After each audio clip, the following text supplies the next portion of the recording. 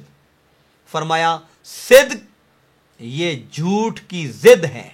متضاد ہے جھوٹ کا،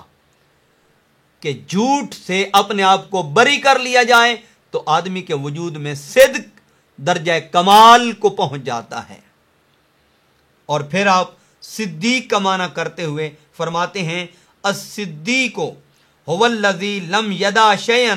مما اظہرہ باللسان الا حققہ بقلبہ وعملہ، فرمایا صدیق اسے کہتے ہیں کہ وہ جو ایسی چیز کو ترک نہ کرے جس سے اس کی زبان کا اظہار ہو مگر اس کا دل اور اس کا عمل اس کی صداقت کو پیش کر رہا ہو، یعنی انسان کے باطن میں جو چیز ہے وہ اس کے ظاہر سے بھی ظاہر ہو، اس کی زبان سے بھی وہی ظاہر ہو، یہ نہیں کہ باطن زبان کے مخالف ہو اور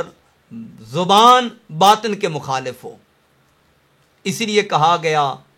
اقرار باللسان و تصدیق بالقلب، فرمایا ایمان میں یہ دو چیزیں ہیں کہ زبان اقرار کرے اور دل اس کی گواہی دے اور دل اس کی تصدیق کرے۔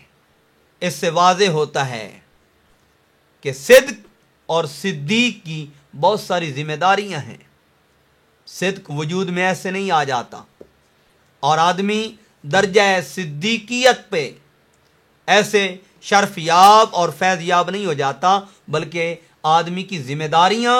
اور آدمی کے اوپر عائد ہونے والے فرائض و واجبات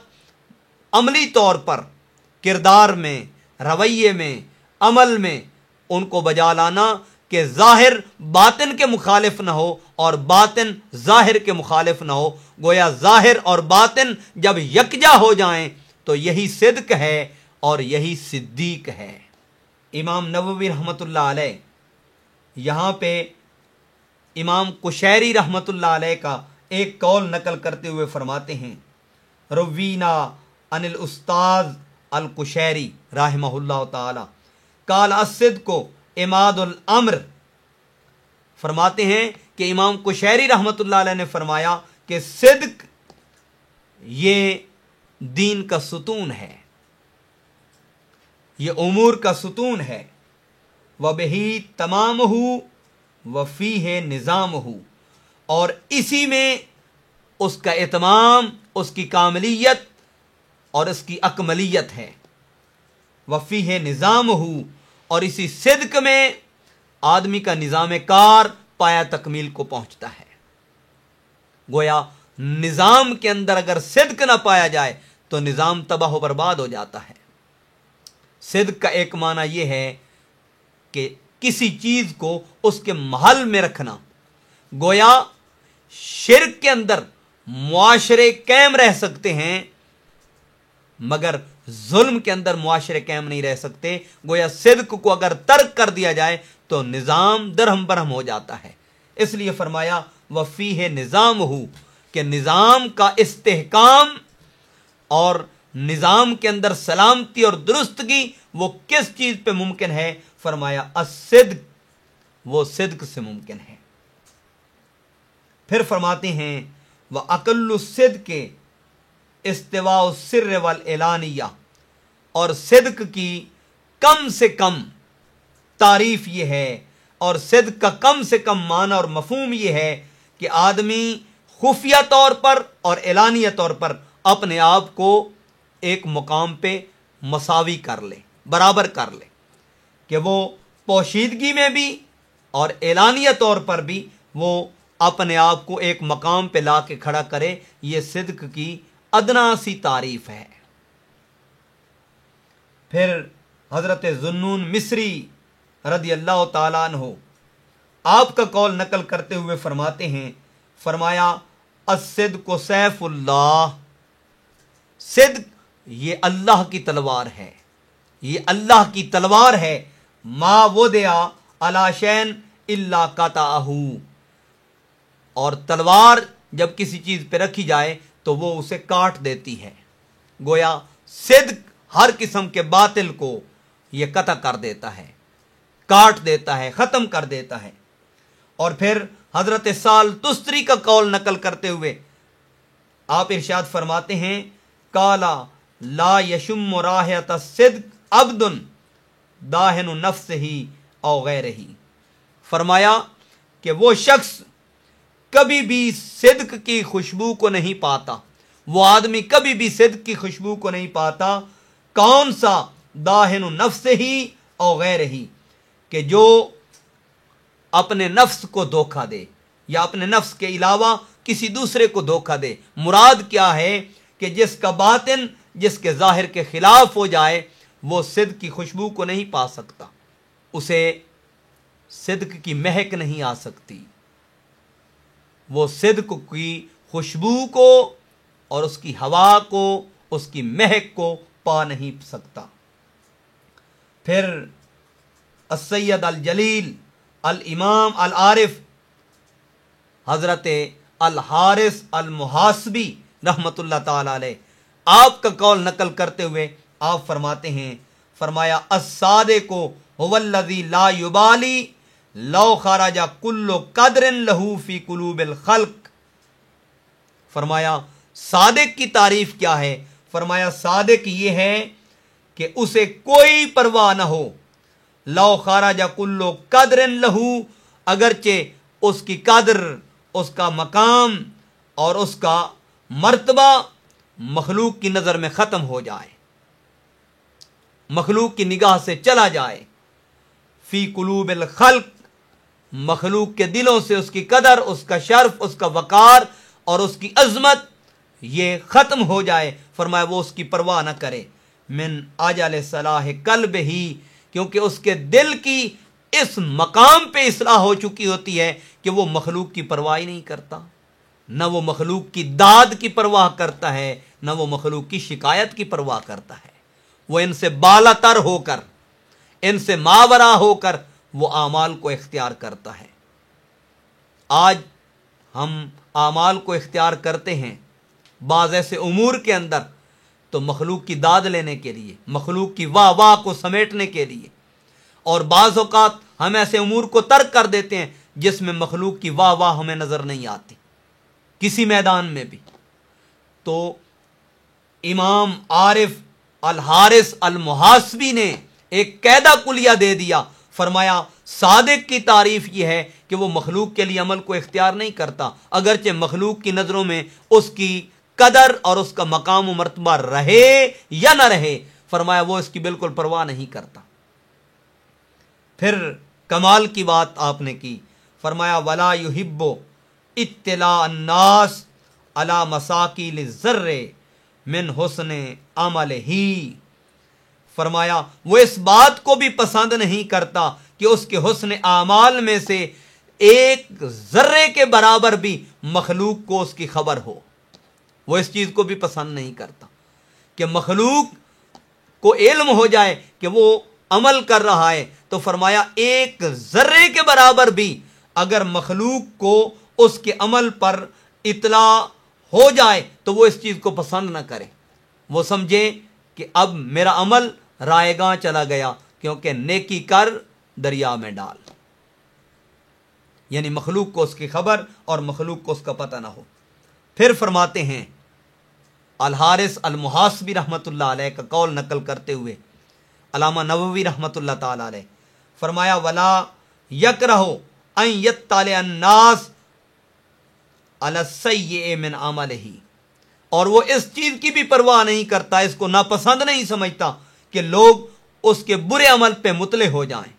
لوگ اس کے برے عمل پہ اطلاع پا جائیں، فرمایا وہ اس چیز کو ناپسند نہیں سمجھتا۔ ہم تو کہتے ہیں یار لوگ کیا کہیں گے، یا ہم کہتے ہیں جی لوگ اسے اچھا سمجھیں گے لہذا یہ کریں۔ صوفیاء کرام یہی درس دیتے ہیں کہ اگر مخلوق کے لیے تو عمل کو اختیار کر رہا ہے تو تیرا عمل رضائے الہی کا باعث کیسے بن سکتا ہے؟ انسان کو اپنے ظاہر کے ساتھ اپنے باطن میں اپنے تعلق کو اپنے خالق اور مالک سے مضبوط کرنا چاہیے، کہ نہ مخلوق کی شکایت کی پرواہ کرے اور نہ مخلوق کی تعریف کی پرواہ کرے، نہ مخلوق کی داد کی پرواہ کرے اور نہ مخلوق کے داد نہ دینے کی پرواہ کرے۔ اگر اسے کوئی پرواہ ہو تو فقط اپنے خالق کی رضا کی، اس کی خوشنودی کی۔ اگر اس میں طمع ہو، اگر اس میں لالچ ہو، اگر اس کے اندر کوئی چیز پائی جائے تو خالق کی رضا کی، اور اگر اس کے اندر کوئی خوف ہو اور کوئی ڈر ہو تو فقط مالک کی ناراضگی کا، کہ میں ایسے عمل کو اختیار کروں جس سے مالک راضی ہو جائے اور ایسے عمل کو اختیار نہ کروں جس سے میرا مالک مجھ سے ناراض ہو جائے، میرا خالق مجھ سے ناراض ہو جائے، میرا رب مجھ سے ناراض ہو جائے، اس عمل کو ہرگز اختیار نہ کرے۔ پھر فرماتے ہیں فَإِنَّ كَرَاهَتَهُ لِذَلِكَ دَلِيلٌ عَلَىٰ أَنَّهُ يُحِبُّ الزِّيَادَةَ عِندَهُمْ۔ فرمایا وہ اس چیز کو بھی مکروہ سمجھتا ہے، اور اس کی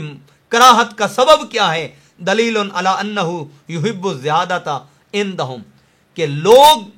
اور لوگوں کی نگاہوں میں وہ یہ سمجھیں کہ اب اس کے اوپر یہ زیادتی کو اختیار کرے۔ فرمایا اس چیز کو وہ مکروہ سمجھتا ہے، اس چیز کو پسند نہیں کرتا کہ لوگوں کے ہاں اس کی عزت بڑھ جائے اس کے عمل کی وجہ سے، لوگوں کے ہاں اس کا مقام بڑھ جائے اس کے عمل کی وجہ سے۔ اس کی کراہت کا سبب یہ ہے، وہ اس چیز کو پسند نہیں کرتا، اس چیز کو مکروہ جانتا ہے۔ وَلَيْسَ هَذَا كَرَاهَتُهُ لِذَلِكَ دَلِيلٌ عَلَىٰ أَنَّهُ يُحِبُّ الزِّيَادَةَ عِندَهُمْ، اور فرمایا وہ جس چیز کو مکروہ نہیں جانتا، وہ اس چیز کو مکروہ نہیں جانتا کہ لوگ اس کی زیادتی اور اس کے عمل کی زیادتی کے اوپر مطلع نہ ہوں، یعنی وہ یہ چاہتا ہے کہ مخلوق عمل اختیار کرے، میں اپنے اعمال، اپنی عبادت، اپنی ریاضت جو کر رہا ہوں، مخلوق کے ہاں وہ پسندیدہ ہو یا نہ ہو اس کی اسے کوئی پرواہ نہیں ہوتی، بلکہ وہ اسی عمل کو مخلوق کے اندر چاہ رہا ہوتا ہے۔ وہ کہتا ہے کہ مخلوق اس عمل کو اختیار کر کے اپنے مالک کے تقرب کو حاصل کر لے، ان کے قرب کو حاصل کر لے، ان کے وصل اور ان کے وصال کو حاصل کر لے۔ وَلَيْسَ هَذَا مِنْ إِخْلَاصِ الصِّدِّيقِينَ، اور اگر یہ دونوں چیزیں وجود میں نہیں پائی گئیں تو فرمایا یہ صدیقین کے اخلاص سے بے بہرا ہے، یہ صدیقین کا اخلاص نہیں ہے۔ گویا صدیقین کا اخلاص یہ ہے کہ وہ اس چیز کو ناپسند کرتے ہیں کہ لوگ اس کے عمل پہ مطلع ہوں،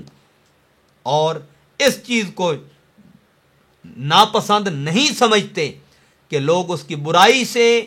یا اس کے جرم سے واقف اور آگاہ ہو جائیں۔ گویا وہ اپنے آپ کو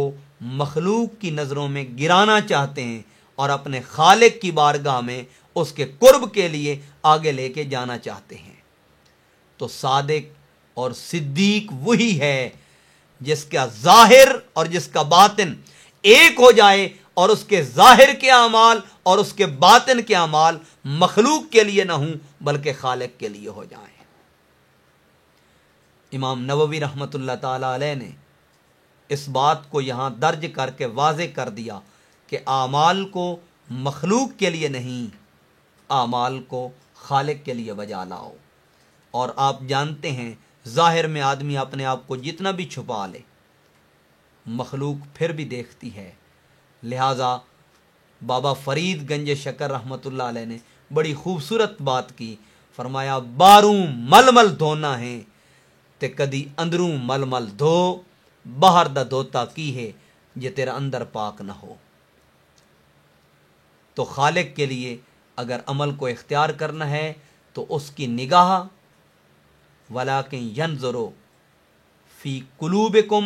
وَنِيَّاتِكُمْ، وہ دیکھتا ہے تو تمہارے دلوں کو اور تمہاری نیات کو دیکھتا ہے۔ ہمیں اپنے قلب کو اور اپنی نیت کو درست کرنا چاہیے۔ یہی صوفیاء کا طریق ہے، یہی علماء حقہ کا طریق ہے، اسی کا حضور رسالت مآب صلی اللہ علیہ وآلہ وسلم نے درس دیا، اور اسی کی تلقین اللہ نے پاک قرآن کے اندر فرمائی۔ لوگاں دے وکھاون کیتے بھج بھج وڑے مسیتی ہو، ارکاں گٹے مل مل دھویں تے منو نہ گئی پلیتی ہو، باجوں مرشد کامل باہو جے نیتی مول نہ نیتی ہو۔ تو یہ کسی مرد کامل کی رفاقت سے یہ مقام و مرتبہ نصیب ہوتا ہے، ان کی معیت اور ان کی قربت سے مقام و مرتبہ نصیب ہوتا ہے۔ اسی لیے اللہ نے فرمایا وَكُونُوا مَعَ الصَّادِقِينَ۔ بہت شکریہ۔